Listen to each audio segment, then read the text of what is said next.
The Box Seat, brought to you by our stable of sponsors.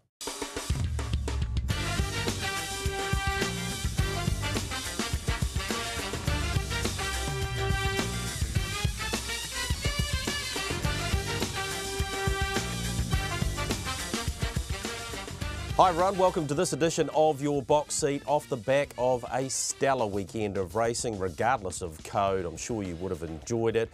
Most of our focus will be around Addington and building into Ashburton this week, Michael Guerin, but you were across the Tasman taking in a brilliant Victoria Cup. Can't wait to talk about that later on as I say hi to you. Hi Greg, big hi to everybody, and thank you for taking the time to watch us. I went to Melton on Saturday night. We'll look at that later on, and it was really good fun. Did raise some questions. But I thought, Greg, Friday night at Addington was one of the most exciting, intriguing, and hard to understand nights of harness racing I've been involved in. I was watching the Flying Stakes. I think I've watched it 5 times, and I still don't really know what happened. And there were moments like Oscar Bonavina running down Muscle Mountain, which my rather small brain is still getting around, Gregory. So lots to unpack. I'm looking forward to hearing from some of the drivers involved because you were on track, because it was, in a word, Greg, a dramatic night. Yes, absolutely it was. So what have you got to look forward to on your show?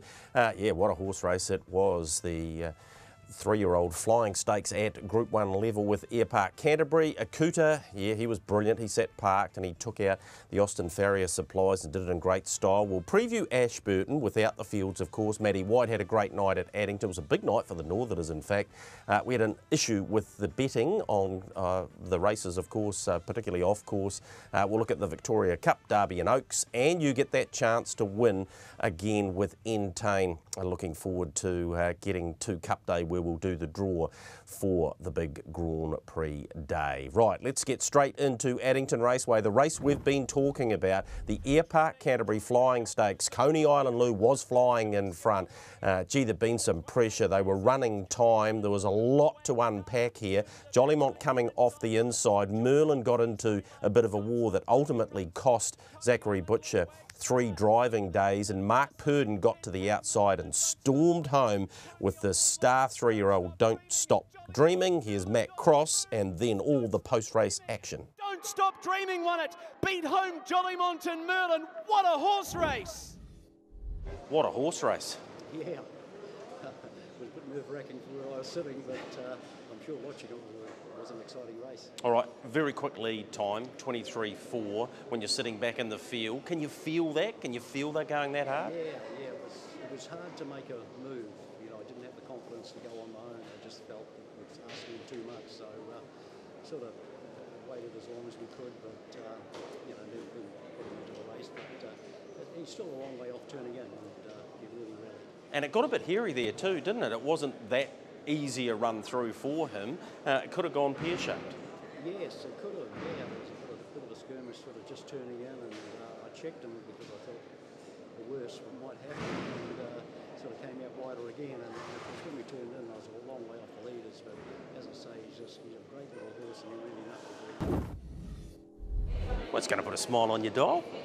Yeah, for sure. Like, it's been a good night, but he raced super. You know, drew wide, so it was always a bit of a concern what was going to happen. But he showed a lot of gate speed, and man, they ran, and he just kept going, and it was so close. So, you know, I did say earlier in the week, don't discount him, because I really like him, and I've got a lot of time for him, and he's come back so strong, and he proved that tonight. Yeah, look, he's really developing into the all-round racehorse now.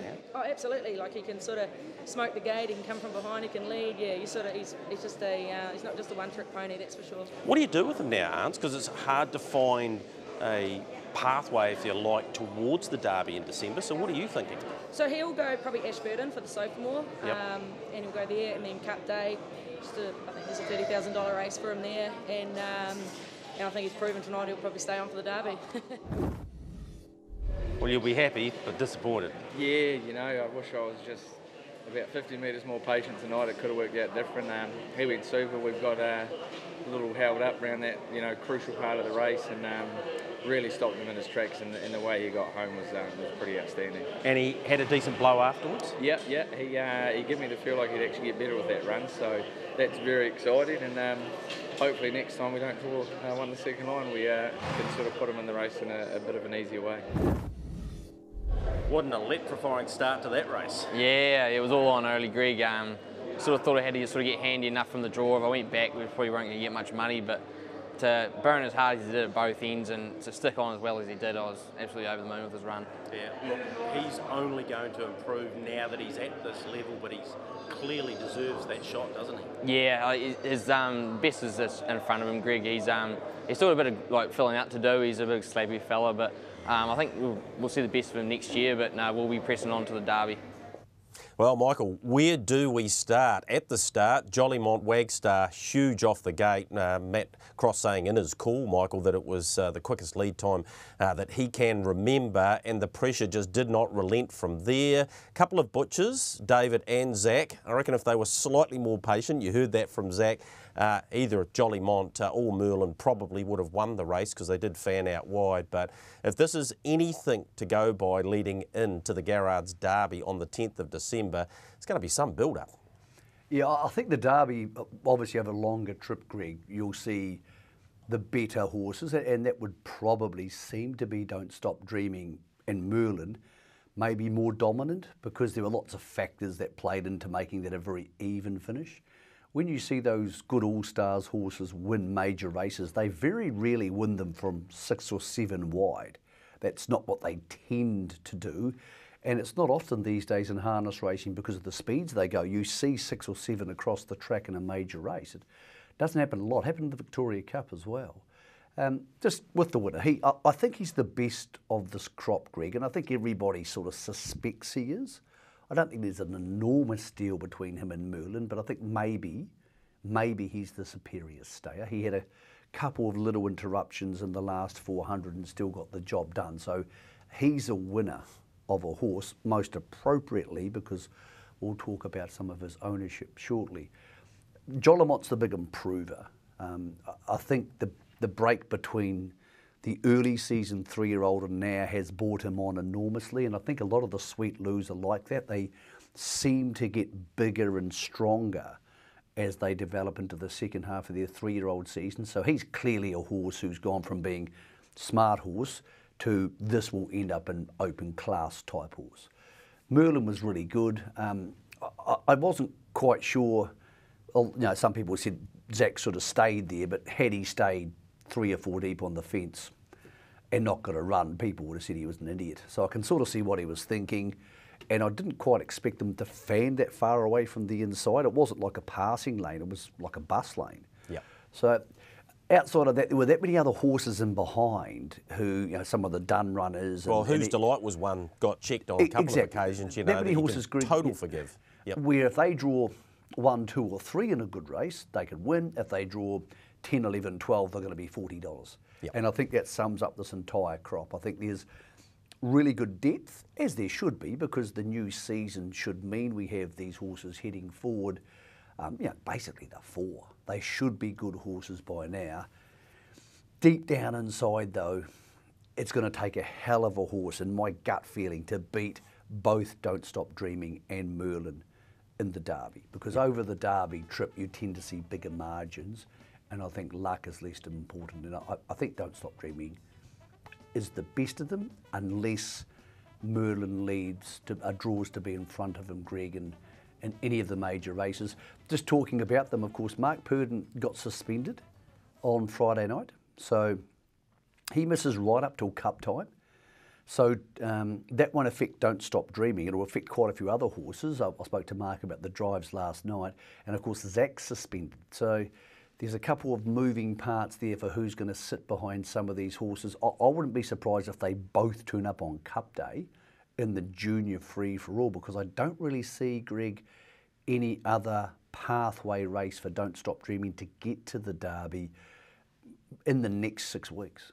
well, that's what happened to Republican Party, of course. Although I spoke to Nathan on Sunday and he was less keen on the junior free-for-all with him. I reckon Merlin will definitely be in it as it's being sponsored by Addington TAB, so that would seem appropriate given Dean Shannon's involvement there. But you're right, they still have to find a pathway, and whether they can just keep up to the mark by going to the trials for a derby, I'm not so convinced about that. Akuta was the derby victor from last year. Here he was, sitting parked, can go in front, great to see him back in form. This the Austin Farrier Supplies, Roger Austin getting behind this race. Beatty Joe to the outside, self-assured good, Krug couldn't get out.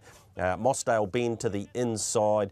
Look, this was a dominant performance from a horse that had to sit parked, so let's hear from Mark Purdon to see what he thought of it. Self-assured would have run some slashing splits to get as close as he did, but he's run fourth from Mossdale Ben Krug. Mark, he's clearly still on the way up, but that was a soft win for him tonight. Yeah, I was quite pleased, Greg, because he has done well since his last start, and you know, it was just nice to have a run tonight, and then he can back up in Ashburton and possibly Kaikoura, and I think that he'd have him pretty ready for the Cup. What turned out to be a sprint home, sitting park, wasn't the worst place to be. No, it was good just to move up, and he moved up, and that's the beauty about him. You can make that move, and he takes nothing out of himself. He's just a real genuine racehorse. Just when you ask him to go, he just switches him to overdrive. Is that it now? He's now got to that level that you have confidence to put him wherever you need to in the run? Yeah, I think so, Greg. I think since his spell and coming back on this preparation, he's gone to another level. And you know, coming in tonight, I thought he was still too big, but you know, it just worked out good anyway. Yeah, no, pretty happy with him. He's done everything right, you know, and just onwards and upwards from here, and hopefully he keeps improving. Well, he's back on track. Yeah, happy with the run, Greg. Obviously, got the start right and then had a bit of a wobbly, but yeah, we just put a line through that. He was really good afterwards, and you know, it was a quick quarter. It was hard to make ground, but you know, pleased with the way he found the line. What about next? Has that been sorted out yet? There's a few options, not 100% sure yet, but we'll see how he comes through it. But they're toying with the idea of maybe missing Ashburton and maybe going Kaikoura, just try and keep him fortnightly, and you know, it's something that's worked in the past, and you know, I'm sure Steve and Mandy will sit down and map it out over the weekend. But you know, they know the horse well and what's best for him, so they'll get that sorted. Yeah, it's going really good, Greg. You know, they're pretty quick sectionals by the clock, and you know, he's on his way up and main target being the Cup, so yeah, really happy with his run. So not too much to dislike about any of the Cup contenders there, Michael. Homan 55, 26, 8, even the likes of the Krug camp, they wouldn't be disappointed. Yeah, it felt like a trial, Greg. I think everybody will go, okay, that was okay, no one got hurt in it, let's just move forward to Ashburton or Kaikoura. Anytime we have those quick last quarter lead-up races, I don't think they mean much because it's such a different experience to the Cup.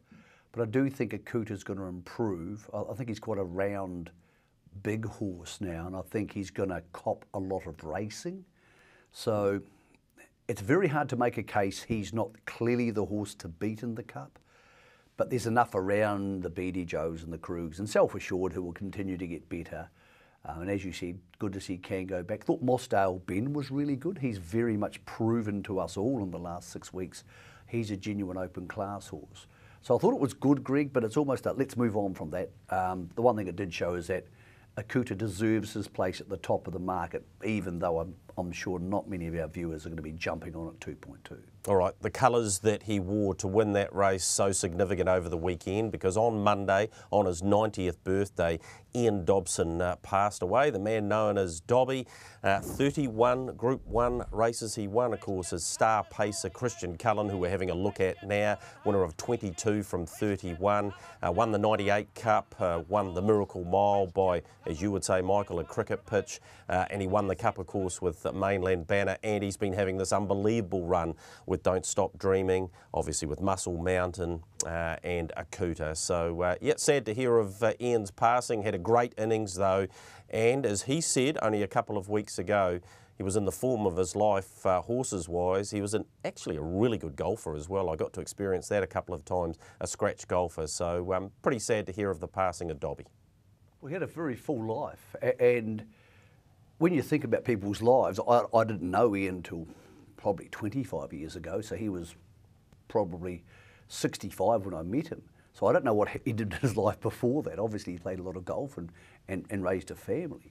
But when you think from retirement age onwards, he had an incredible life after that with, you know, these horses, not just Christian Cullen, who is an icon of New Zealand racing, not just New Zealand harness racing. And those horses take you to magnificent places.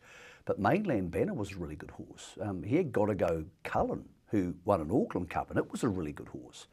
So he had this full life after many people would have retired, and took him all over the world. So, yeah, look, it's you know, it's a sad time for the family. I've been through the same thing. My dad died not long after his 90th birthday. But you look back at someone's life when they've lived that long and say, did they have a good time? Well, Ian had a remarkably good time, courtesy of harness racing. And he invested a lot of money, Greg, and that money goes into other people's pockets and to helping the breeding industry. And of course, Christian Cullen did a great job at stud. So to everybody who knew Ian closely, obviously our condolences to them, but those sort of memories, Greg, you know, he had 4 or 5 horses who for other people would have been the horse of a lifetime. I feel the only sadness about it, apart from for the family, is that he couldn't have made it through the next 2 months to have witnessed what could be a wonderful New Zealand Cup Carnival for his colours. Obviously Don't Stop Dreaming doesn't race in those, but he shares in the ownership of that.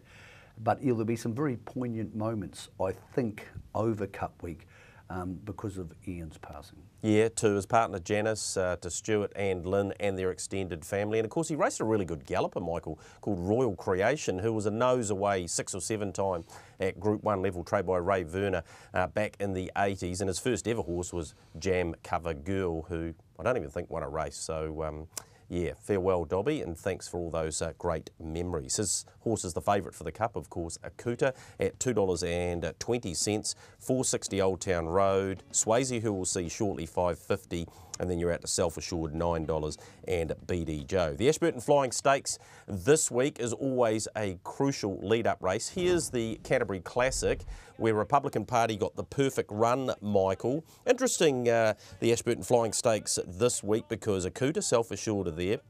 Pembroke Playboy looking to get back into form, and Kango is back in form. It probably doesn't have the depth to some years, but it's still going to be a very important lead-up.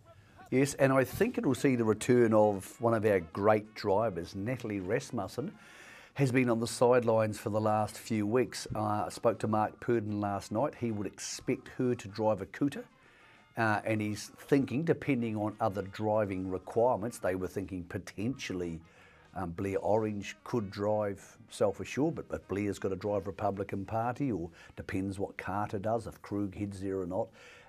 They have plenty of other options. Obviously, you know, there's many people would love to be jumping on Self-Assured, but great to see Natalie back this week, and she'll be driving Akuta, and one would suggest if Akuta heads to Kaikoura or Addington for that Friday, the 3rd, yeah, 11 days beforehand, Nat could drive it there too. So Mark's suspended right up until Cup time. Yep. And it's actually about his 3rd or 4th whip suspension, which is ironic, because anybody who watches harness racing, if they watch Mark Purdon, you'd never think he's a strong whip driver. No.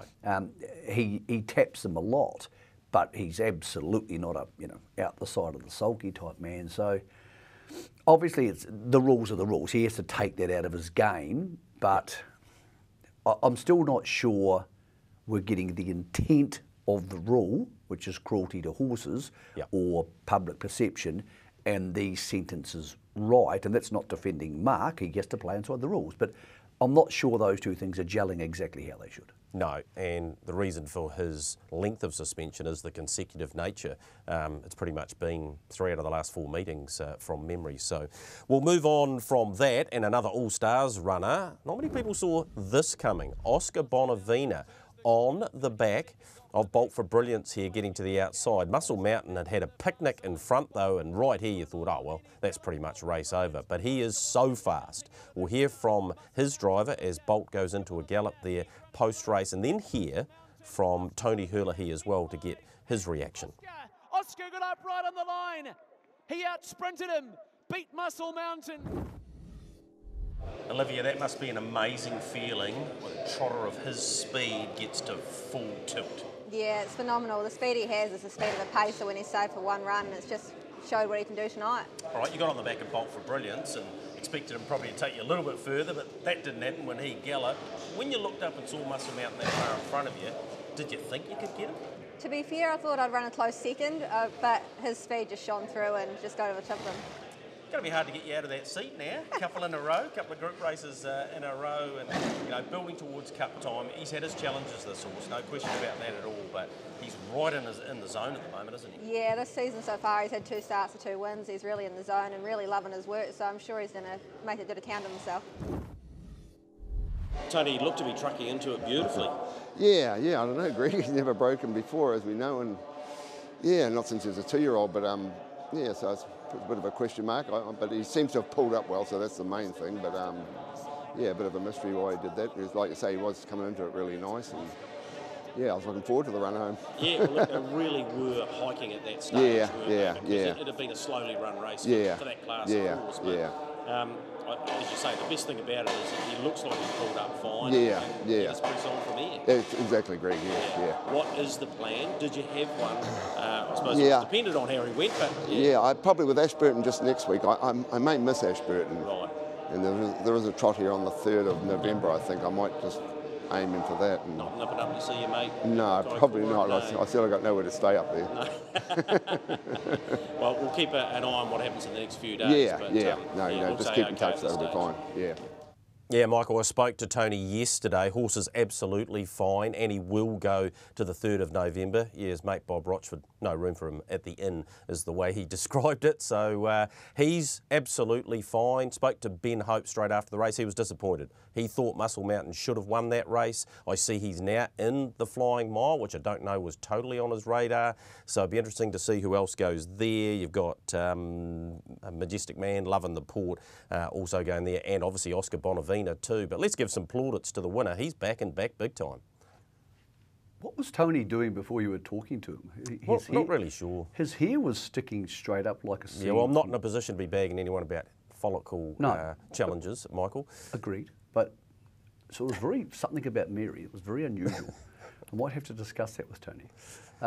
Oscar Bonavina was great. Actually, it was like turning the clock back 3 years for Oscar Bonavina. Do you know it's 4 years ago, Michael, he won that race? 4 years ago. Well, bizarrely, that's what we thought he was going to be. And poor old Oscar, because there was talk about him going to North America and all that sort of stuff. He was rated way up here, and then his body put him way down here, and then 3 other great horses emerged. But on that form, he can win anything, which is really unusual, because I didn't think we would see a challenger to the big 2. Admittedly, Bolt for Brilliance broke, but fantastic he was. Spoke to Mark last night. He said Olivia will drive the horse at Ashburton in the Flying Stakes, and why not keep her on for the Dominion? She seems to be giving the horse confidence. He seems to be enjoying himself, so that could be a really big chance for her. Muscle Mountain, I have no idea what to make of that. I think he didn't see the other horse, so he started to muck around and paddle. I don't know. I don't know what to make of that. I think he'll go to Ashburton and probably win. But if Oscar beats him again at Ashburton, wow, do we start talking about adding another one to the pecking order? And it's not a top 2, it's a top 3. And Bolt for Brilliance, when he gets flying, Greg, and he wouldn't have been at full speed like that for a long time, because often when he races at Alexandra Park, he just gets a head of steam up and keeps on trucking, but he actually had to come out there and really ping, which he doesn't do very often in the North because he's so dominant. And I think he just overstrided. I think he puts those front legs so far out in front of him, and he puts them so high now. So I'm not sure whether Tony might reassure him a little bit, maybe put a bit more weight on in front or something like that. But when you watch him now, he's becoming he extends his body a very long way. So I wouldn't be concerned by that. It wasn't like he was trotting roughly and nodding and rolled into a gallop. I think he was trying to go too fast. Yeah. I think it's a really interesting time for this crop, because probably 6 months ago we thought Muscle Mountain was just better than them. Yeah. Bolt for Brilliance has clearly come back, and they're head-to-head in most markets. But Greg, if Oscar wins again next Monday, that's going to throw a rather small cat among the pigeons. Yep, $2.30 Bolt for Brilliance, $2.50 now for Muscle Mountain, $7.50 for Oscar Bonavina. Time for us to take our first break here on your box seat, brought to you by your stable of sponsors. As we go to the break, a very good night at the office it was for this man, Robert John Butt, known as Bob Gold Bullion. Brilliant performance against the older horses here. Favourite for the Derby, trotting-wise, now got the business done. He did the same in the last in those famous colours of his grandfather R.D. Butt, who's in the ownership. Pandaya was simply too good as well. Once it found the front, it did this to them. 75, Dalton Shard a length away and coming. Pandaya, Dalton Shard, is it too late? Yep, Pandaya won it. Pandaya by a neck on Dalton Shard.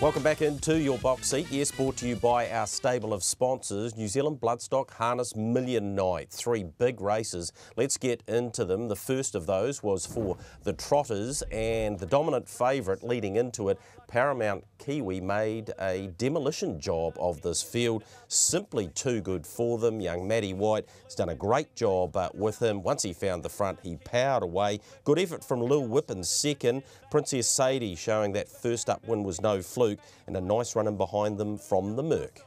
3 from 3 and the Harness Million. 2-year-old trot to Paramount Kiwi. Matty, congratulations. 3 from 3. You can't do any better than that. No, that's right, Greg. Yeah, he's done a great job so far, so, hopefully he can continue. I know you were thinking you don't want to go to the well too often because he's so big and the family all get better later on, so all of this is a bonus. That's right, Greg. Yeah. So it was sort of the plan all the way through. Just took him out after this one, so we'll sort of carry on with that. So you are sticking to that. Yep. And what does that therefore mean? When are we likely to see him again? In the new year, there's 3-year-old trots in Auckland, sort of, I think, kicking off sort of around March. Around then, with the Harness Millions in March, so that'll be the next big aim, yeah. Matty, was it as easy as it looked? Because he appeared to do it all under his own steam. Yeah, he did feel good, Greg. He just got a real high cruising speed, and he did it pretty comfortably, yeah. Would have blown a match out when he got in, so yeah, exciting. You picked this horse, $40,000 you paid for him, and you didn't want to leave without him. Are we pleased about that now? Yeah, that's right, Greg, yeah. She sat next to Nathan Williamson when I brought him, and he said that, good boy, and you never really know, do you? But I was pretty happy to get him. Yeah. Oh, congratulations, mate. It's a big win. You've got a great set of owners there. They just love him, don't they? They do, yeah. Great bunch. Range of sort of people from all over the country, and they're having a great time. Good on you, mate. Yeah, cheers, Greg. Yeah, amongst those owners, John Coolum, who was at the annual conference. I don't think he'd raced a horse in the South Island before, Michael, but he's got a good one. Sure has. Got a professional horse too.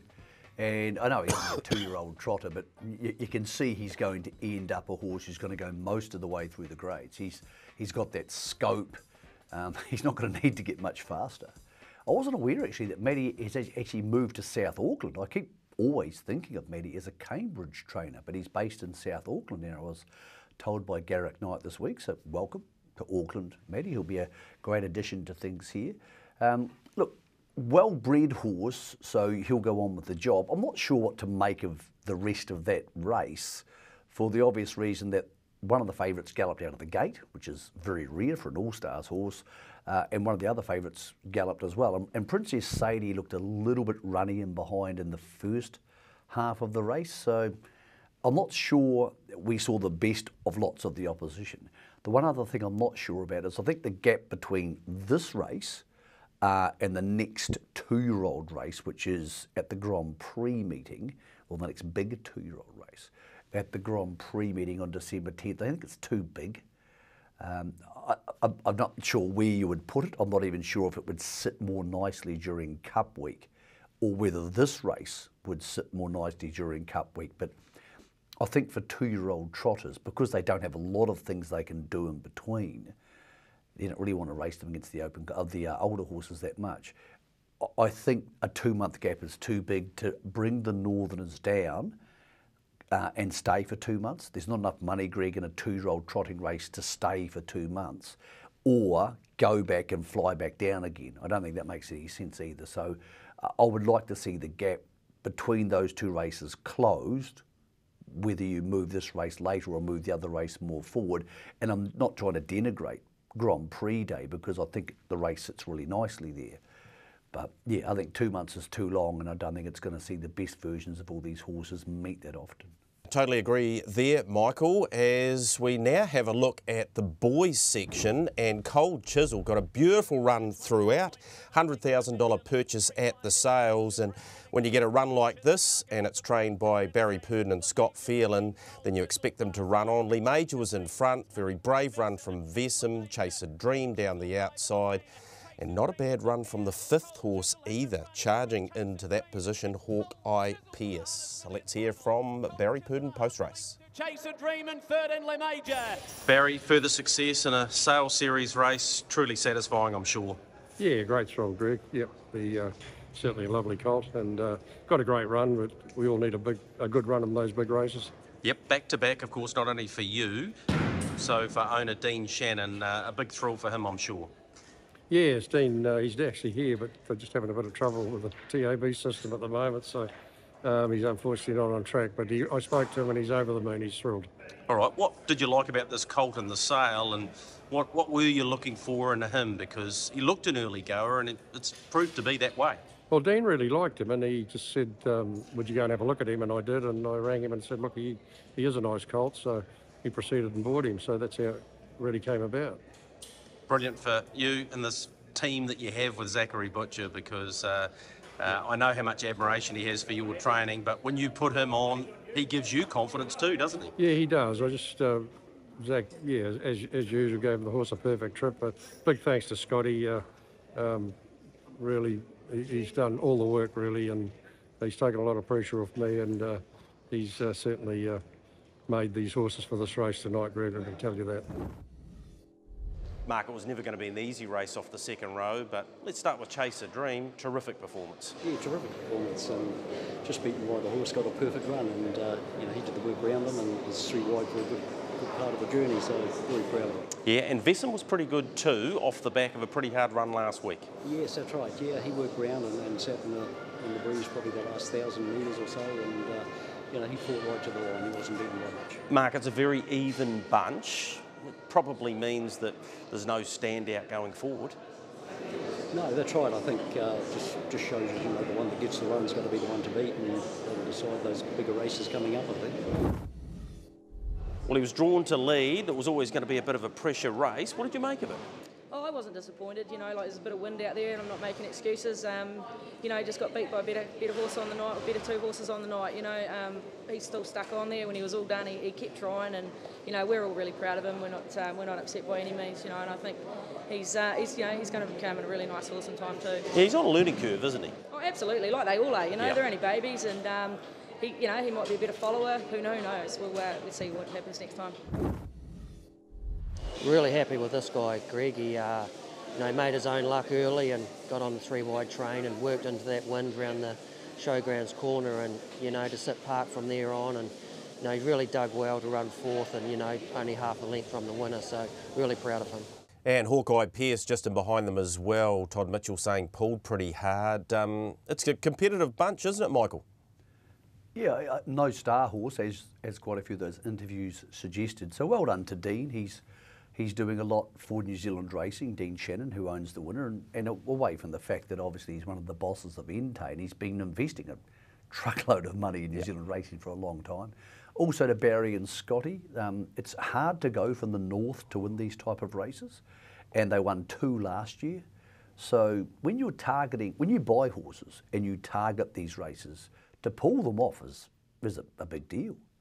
I sort of felt sorry for the Le Major team. I wanted them to win for people like David Branch and Anna and the owners. I wanted to see them have one of those moments because Barry and Scotty and Mark get them all the time. So I think he's a pretty good horse. I'm actually surprised the second horse didn't get closer. No disrespect to it, but it had quite a comfortable run. I actually think Vesem went better with the two horses. Huge, yep. Thought he was really good. But I do think maybe that race just came down to barrier draws. If you put the second and fourth horses in the same barrier draws as first and third, then you reverse the result. Yep. So it's going to be, one would think, a draw-dominated crop because we're quite close to the end of the season, Greg. I don't see one emerging now that's going to dominate. So that's probably a good thing heading into the 3-year-old season. Often when you see these crops where they're quite even, in the past I've found maybe the best horse hasn't been seen yet. There could be a horse somewhere floating around who we've never heard of or has had one run, and these horses turn up and they turn up to be the star 3-year-old of this crop, Greg. So yeah, I'm not sure exactly what to make of that form, but the first 5 are pretty good horses, and with Hawkeye Pierce to Logan and Shane, they are consistently now producing good horses in 2- and 3-year-old crops for not a lot of money. Yep. And they would be one of my star stables in New Zealand for return on investment for what they and their owners are paying for money down in the grades. Yep, well, Vesem and Cold Chisel will go to the Sire Stakes heat on Monday, so looking forward to seeing them there. Let's move to the fillies section, and the Reed Man and Maddie White getting it done again with Coastal Babe, as they did in the Group 1 last month. In front, dominating. Getting pretty close though, Ultimate Racy Girl. Melody Banner charging down the outside. Big run from her and the All-Stars pair just to their inside. But Maddie White delighted to have grabbed another feature for the Reed Man. Coastal Babe on it. Beat Ultimate Racy Girl. Third close between Melody Banner and Kiss. Maddie, terrific filly this, and she proved again she's as good as any. Yeah, that's right, Greg. You know, she sort of did it at both ends again and got the job done. She's sort of probably coming to the end of it last wee bit, but yeah, she stuck her head out, which was the main thing. She's come a long way though, hasn't she? Oh, she has, Greg. Like, you know, sort of a couple of months ago, she was sort of a lot weaker looking than she is now. She's really developed, and yeah, she's just kept stepping up. And what about driving for Stephen Reed? He's had such great success over a long period of time. Must give you the ultimate confidence when you go out there. Yeah, that's right, Greg. Like, Reedman's great. He doesn't give you any instructions, and he's you know, fills you with confidence, and you know, yeah, just goes to show what a great trainer he is, and you know, the filly's like, she's well gated, she's perfect manners, and it's credit to him. Talk about the run. Were you surprised you got the lead as easy as you did, and then there didn't seem to be too much mid-race pressure? No, that's right, Greg. I thought there might have been a bit more mid-race pressure, really. Yeah, I was sort of happy enough to roll forward and sort of confident that we'll get there, but yeah, I thought something might have come and had a bit of a look, but I suppose now, you know, she's sort of got a bit of respect, so yeah. Caps off pretty good night for you, mate. Well done. Yeah, great night. Couldn't get any better. Scotty, Ultimate Racy Girl just keeps getting better. She does, yeah. No, it was a great run tonight. Just missed out, but hey, that's the way it goes. But yeah, lovely filly, and she'll continue to probably get better too as you get over a bit more distance. Well, she was very good. Yeah, it's more like her old self, Greg. Obviously last week, uncharacteristic mistake, just got stuck in tight quarters and you know, stepped out of it. So, you know, good to see the true her again tonight, and you know, a couple of weak gear changes may have just done the trick, but yeah, really pleased the way she found the line. So that's the New Zealand Bloodstock Harness Million Wrap. It wasn't all beer and skittles though on Friday night at Addington Raceway. The boss of Entane, Cam Brodger, has kindly taken his time out to talk to us about some of the issues from Friday night. Very kindly joined on the box seat by the Managing Director of Entane New Zealand, Cam Brodger. Cam, it's been a really busy last 72 hours for you guys, both sides of the Tasman. We'll get to some of the great promotions that have been happening, but we had an issue at Addington on Friday night with those trying to bet via the app or by the internet.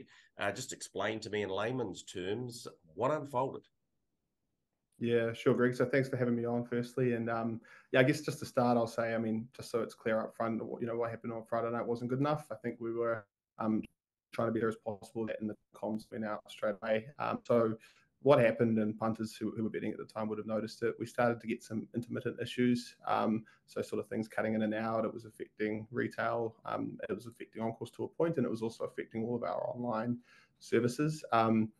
So we started to take a look at what might be going wrong, and eventually we made the call that we actually had to pull the website down. So we had a major outage on the Friday night, which was obviously very, very poorly timed for a number of reasons, but especially for the club down there at Addington. So in terms of what it was, so on the current sort of technology systems that we've picked up, it's currently reliant on a number of third-party providers. And so basically when there is an issue like that, we have to get them all in the room. We have to work out whose issue it is, and then we have to rely on them effectively to correct it. So that was the process that was going on from when people first noticed the issues to when services were restored. And obviously it took far too long, which is very disappointing. But we did manage to get it back up eventually, which was something. But obviously it had a big impact on anyone who was betting on Friday night. Yep, some real challenges there, and as well as anybody who follows harness racing, it was a massive night on Friday night. The New Zealand Bloodstock Harness Million races, the favourite for the IRT New Zealand Cup, Akuta was winning. Don't Stop Dreaming took out the Group 1 with a couple of great runs just in behind them too, and going forward to some of our feature races over the next 5 or 6 weeks. It was a really crucial night. So talking about going forward, what does this mean? What sort of guarantees do the punters, the clubs, and the code have? And I know that in the new year, this will be alleviated in many ways because you guys will have total control. Yeah, look, that was where my heart broke really on Friday night was, fear for the next day, but we had an amazing night of harness racing going on, obviously on the night, and for all the reasons that you've just mentioned. So it was pretty devastating for us as well. But in terms of moving forward, I mean, the big thing for everyone to understand is that this is an issue with the system that we picked up, I guess, in 1 June. So this is legacy technology. And since that day, number one priority for this business and our team in Australia has been moving us off of that and onto our own tech platform. And, I'm not saying that there'll never be any kind of issues that we have to deal with there, but I guess the 2 things I can highlight for everyone is that, look, it'll be a lot more stable, but the main point is that we are reducing any reliance on third-party providers, right? So we will be in control of our destiny between here and the Australian business. We'll be able to identify and solve issues on our time, which is really, really critical because, this business is not one that you get a second go at when a race has been run, and that is very unique. And so, we've built systems with the Australian platform that we're moving to that allows us to get up and running so much faster than we would have been able to on Friday night. So I know it's small comfort to people who missed out on Friday, but I guess I want to emphasize to everyone that we are heading in that exact direction, and that's always been a priority for us. You've been able to make good in some respects. There's been bonus bets placed into people's accounts. I know you're working with the club and the code around a compensation package, which that'll all come out in the wash as well, because it is a unique situation. But I think everyone can see you guys are genuine. You're here for the long haul, and things like this are as frustrating for you as they have been for the customer on the night. Yeah, look, mate, I'm a big believer in, you got to own the mistakes. We can't sit up here and talk about all the great things without talking about the things that didn't go quite so well. So I do hope the punters get that sentiment from us. And, the very first thing besides getting the website up that came into our minds was how do we make it as good as we can for punters moving forward. So there was a very big generosity bill that I signed off on Saturday morning, but I did it with a smile on my face, right, knowing that it was the right thing to do for punters, help them get back engaged in the day that was ahead. And the discussions with the club kicked off very fast as well about how we can help ease the burden that it gave to them as well. And then the next thing, mate, which is the real exciting part, is that there's some incredible harness racing coming up. And, you and I were talking before the segment, we can't wait to sort of show what we can do on some of the big days in front of us. So that's kind of the best that we can do for now. And I know it'll be enough for a few punters, but some will still feel a bit disappointed. But, that's the best that we've got at the moment. So hopefully people can be understanding. Looking forward to some of these promotions. If it's anything to go by, the I Wish I Win promotion, and didn't he go a great race for second, and somebody won 10 million. I'm not suggesting we'll be getting that sort of promotion for IRT New Zealand Cup week at Addington, but there's some good times ahead, Cameron, definitely. No, there is, mate. Look, we were talking about the great results from the I Wish I Win campaign, but it's really incredible talking to some of the Australian outlets about the result. And there's this anomaly in there. They're saying, well, why do you say it's your your second biggest thoroughbred race. Surely it's your second biggest race, but obviously people aren't quite aware that in that market, at least, that our second biggest race in New Zealand is the Trotting Cup, which is a testament to the harness racing community here, which we really believe in. We have from the very start in terms of being able to grow that and get it into the mainstream in the same way we've been trying to do with Gallop. So, we're really looking forward to those opportunities and showcasing the race on the day in similar ways that we did with Trackside Premier. We think it's going to be pretty special. So really looking forward to it, mate. Hey, thanks so much for taking the time out, fronting up, giving us an explanation, and really looking forward to the next 5 years, but particularly the next 5 weeks, because the domestic product gets showcased, and I'm sure you guys will do it proud. No, we can't wait, mate. And thanks for having me on, as I said. So a big thanks to Cam Roger there. I think that's pretty all self-explanatory, and we need to move on from there. Let's go across the ditch though with Garrard's. Michael Guerin was there, so take us through what unfolded, starting, Michael, with the Victoria Cup. What a remarkable race, Gregory, because in front's Rock and Roll, do outside them's Leap to Fame, and you think, well, no one's going to run past them both, and they hadn't gone that hard. But pulling to the outside is Act Now for Jodie Quinlan, and outside it, Catch a Wave, who worked early, went back to last on the inside. Just defies logic. Act Now's got over the top of them. Catch a Wave's got up for second. Leap to Fame has ground past Rock and Roll Do into third, but again had to sit parked. The third time he's had to sit parked in a big race out of his last 4 starts, and leaves you a bit of a head scratcher, because he has done this before during an Inter-Dominion heat, but you don't expect Act Now to come around these horses and beat them in that style. And as good as he was for Emma Stewart and Jodie Quinlan, Catch a Wave was even better. So I think a confidence boosting run for Catch a Wave and not having to burn early, but yeah, very much a crop in a state of flux. There's no doubts that Leap to Fame's the best of them, Greg, but while he hasn't got high gate speed, he's going to be dictated to by rival drivers. Here's a horse who doesn't tend to get dictated to. This was at Menangle, outside Sydney. Here's Swayze, first start back since bolting and beating Leap to Fame in the Blacks Are Fake over the winter.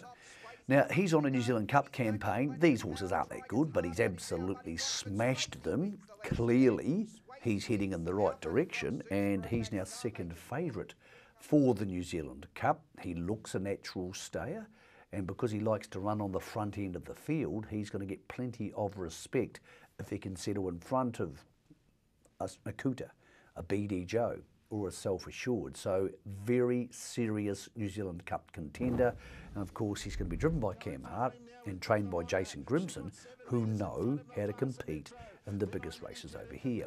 He's Queen Elida in the feature trot out of Melton. This was a comical race. About 3 drivers made bad decisions in this race. One of them wasn't Chris Alford. He just got it inch perfect, and the New Zealand-owned mare, who was probably the best horse in the race anyway. She was too good. The question is, will she turn up in this slot trot at Cambridge in April? I think they would like to. If I was them, I'd be buying a slot. Simple as this, because there'll be no 3-year-olds in the race, and she'll draw barrier 1, which means she'll run top 3 at worst. After what we saw at Addington last week, the Trotters, she'll go close to starting favourite. So I'm not saying she will start favourite, Greg, that she's perfectly placed for the slot trot race, being able to draw 1. Also Victoria Derby night, Emma Stewart continued her success. Here's Petrarca, named after the Melbourne Football Club footballer. Got to the outside, second horse was actually the one of the race. Sat parked at stablemate. Petrarca got home over top of it. The real Sherlock for the All-Star team appeared to be a heart fibrillation, just stopped badly. Clearly something wasn't right with him after leading. So didn't see the best of him, but Petrarca's a very good horse, albeit the second horse absolutely outstanding after having the harder run. And Sweet Bella for the same stable, Emma Stewart, won a very competitive Victoria Oaks after a lot of moves and a lot of horses not doing each other favours. It got home in the hands of David Moran. So Emma Stewart, Greg, winning 3 Group 1 pacing races on the night with 3 different drivers. Can't remember having seen that in the space of an hour and 40 minutes. Leaves a lot of questions about the Inter-Dominions and who goes where, and whether we should keep sending Leap to Fame around odds on. Yeah, exactly. He's been beaten 3 times now at that level. Let's talk about that trot slot race. $3 equal favourites at this stage. Bolt for Brilliance, Muscle Mountain and Queen Elida just believe $4 and Olivici at $7.50. Time for us to take our final break here on Your Box Seat, brought to you by our stable of sponsors. When we come back, we'll be in the home straight.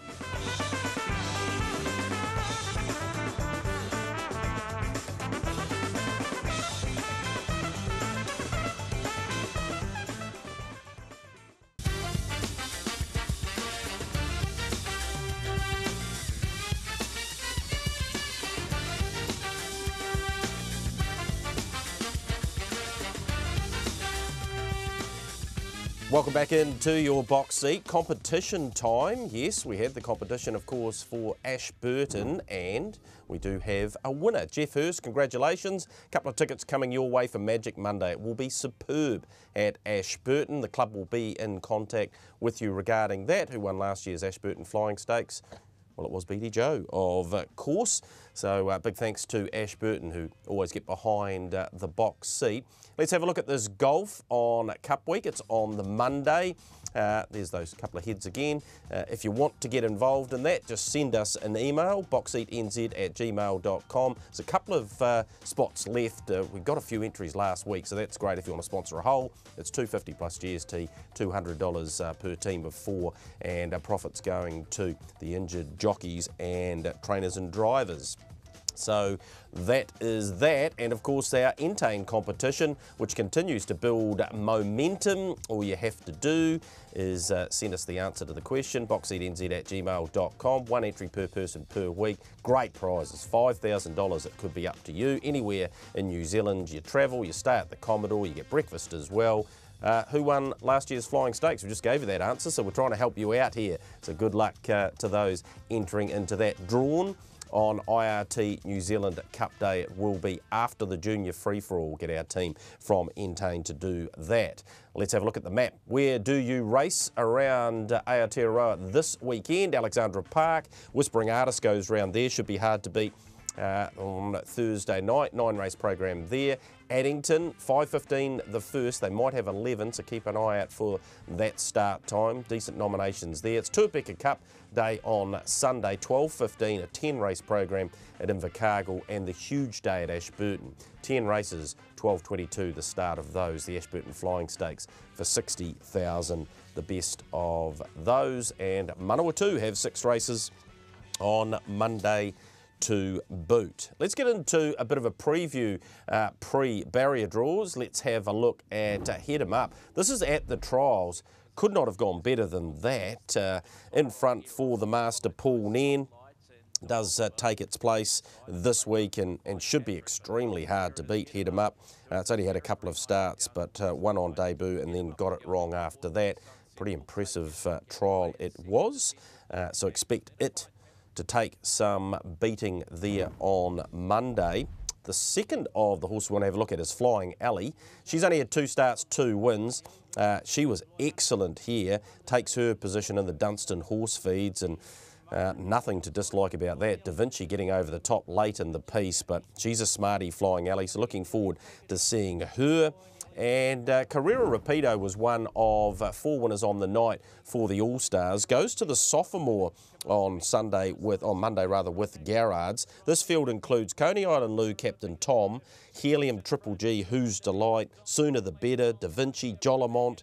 It's a really deep race, so they've got some outstanding racing there on Monday. Whale Watch will take you through a proper preview of that, but as always, Michael, it's such a crucial lead up to all of the big races, not only at Addington Raceway over Cup Week, but going forward as well. Ashburton for Magic Monday is going to be worth a look. Oh, it's a great day. It's one of my favourite race days of the year. By the way, Millwood Nike's going to be there. She has to draw the outside of the front line under the preferential barrier draws for the Neville Heat because she won a previous one. And because Mark Purden's suspended, of course, Olivia Thornley will drive her again. So this will be her 4th drive on Millwood Nike. Probably shouldn't matter who drives it really from the outside of the gate, because Mantra Blue, who's been the other star of the series, can't contest that because she's won 2 heats. So yep, Millwood Nike adding even more class to what's going to be a super day, Greg. Interesting Monday coming up. I think we sort of know what's going to happen. We're thinking Akuta's going to win. We're thinking Muscle Mountain's going to win. We're thinking Dobby will look down from heaven and say, wow, haven't I left a legacy behind with those green colours? But of course, Greg, it's going to be a vastly different box seat next week if they don't both win, because that's going to mean some changes to the markets.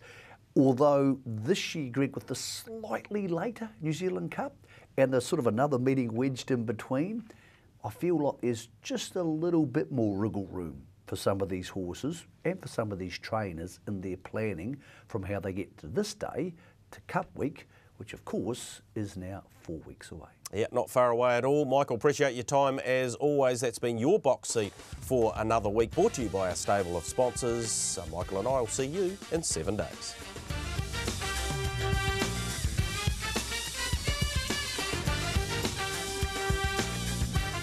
The box seat, brought to you by our stable of sponsors.